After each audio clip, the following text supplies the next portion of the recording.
I can. And see me. Okay, perfect. Well, You're then good. we figured it out. Look at that. So, hey, welcome, and nice to be back on with Amy and all the folks here today. Today we're focusing on, how do we remove the friction? And so, MetaViewer has spent 46 years in really trying to remove friction in the back office, which started off as a data management company, and then slowly migrated about 23 years ago into AP automation being our specialty, and still based off that backbone of data management. We've always been about trying to reduce those bottlenecks, reduce that friction in the back office. So MetaViewer, when it comes to F&O, is really able to offer differentiation and just more effectiveness when we layer in both the data management or document management and storage and AP automation. Natively, what comes with F&O in terms of AP automation is a really good. What's built in is actually a really good tool. In all of the Microsoft offerings, the F&O offering for AP automation is very robust. But there are some areas that we're able to really help enhance it when you layer in the MetaViewer piece with that. So again, MetaViewer is a roles-based company. And because it's a roles-based company, your permissions, your visibility, and what you can do within the environment is all dependent on how you've set up each individual who's going to be utilizing the software. Today, though, I thought one of the areas that we really are able to step up and show some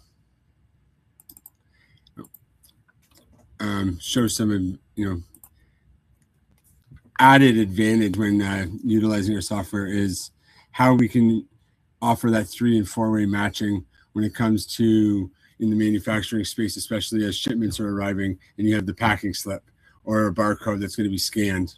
And so I wanted to just kind of start off with looking there.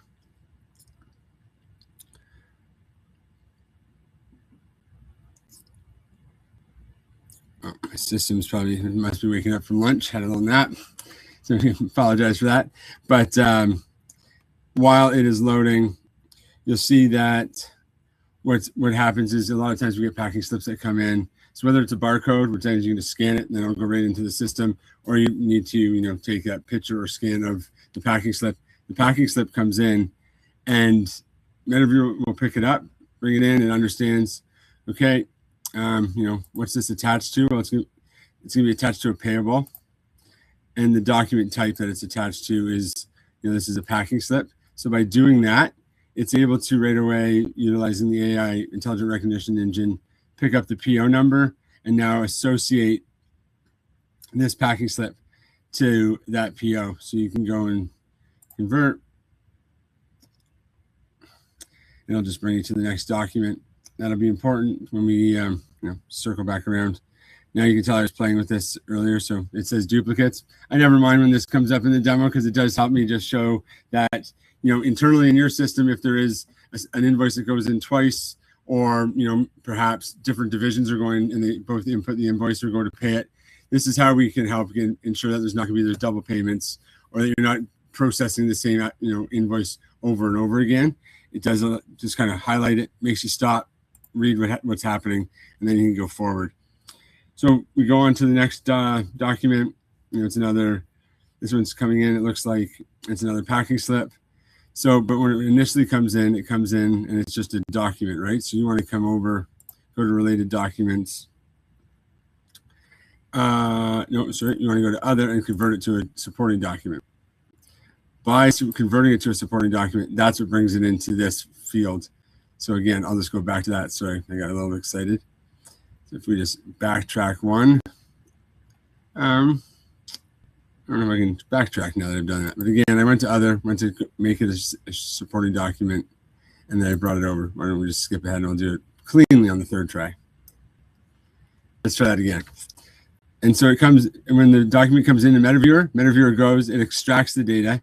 So again, the AI engine's still able to pick up invoice number, dollar, where it's going. So that populates all the metadata down this left-hand side.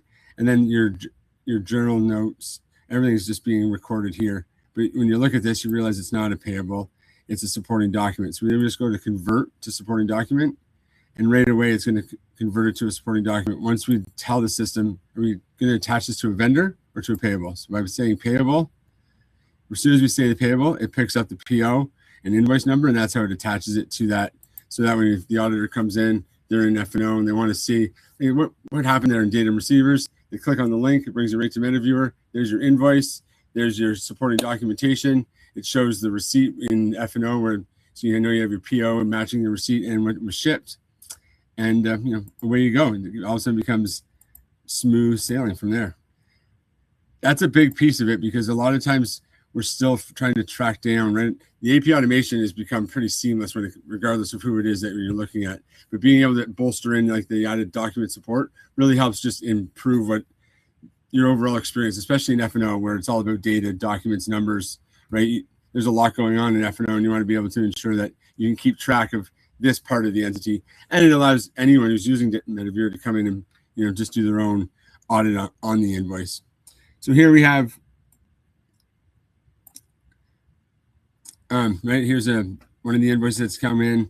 It is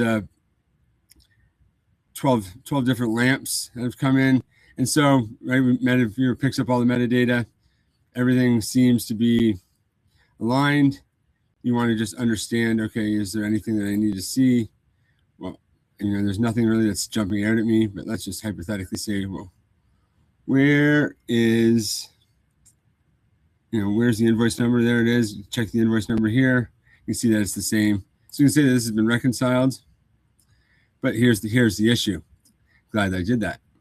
Is that right here we have a system. It says that we only have 6 on the quantity, but there's 12 that was ordered. So we've only received 6. And so in F&O, you've ordered, the PO has been approved for 12, but only 6 came in on that packing slip, as you remember seeing. So this way the system says, oh, we're not going to move forward on a full 12. You need to be able to go through and highlight the fact that there's only been 6 that have been received, so that we can go through and set the approvals, or post it into F&O for payment for 6, but we're not going to post it for 12 until all 12 have been obtained, right? And so it's important to just kind of say, like, we're waiting for additional receipts, and then that allows you to go through and push that through. So the reason for showing that today is that I thought it was important to highlight, so often we come into the system and we are expecting, let's see. Why isn't it moving forward? We're expecting the system to just work, but when it doesn't work, when we haven't received all the inventory, when we're still waiting on pieces to come in from a larger order, or when there's multiple POs that are tied to one invoice that comes in, we need to ensure that we have those. Like, that's where the exceptions, that's where the thought process that we forget that we still need to have sometimes, especially when it comes to the automation piece, becomes so relevant and so important. And so by being able to stop you in your tracks, sometimes it helps us just take a breath and understand, okay, what is it that's happening here? Where is the issue? And then if you need to, you can send it back and, double check on what's happened. Create a note so it's logged in your journals. So that way for the audit purposes, it's all there, and then you can just move on.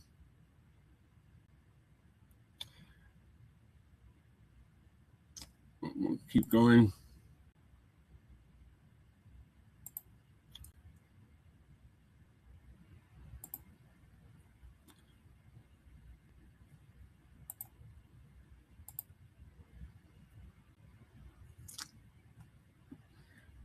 But now, just to see how smoothly it can work when I'm not having to click through too quickly, is when you look here, you have a PO number. Anything that's been highlighted highlights what it is that MetaViewer was able to pull metadata-wise off the invoice, and then down, right, just pulling all of the numbers to make sure that's all correlated here. It's proper, so we go to Code and Reconcile. When you go to Code and Reconcile, it populates the 2 different line items that are there, because these are the line items that are in the PO, right? You have your same line items that are PO and on the invoice. We see that the quantity of 12, so everything's been received. In a perfect world, if it wasn't a demo, this would have just been pushed all the way over to F&O for you to post for payment, but then I'd have nothing to highlight. So slowing it down, wanting to just highlight that everything is here. It shows that, everything's received. We're able to move forward. So we can say this has been reconciled.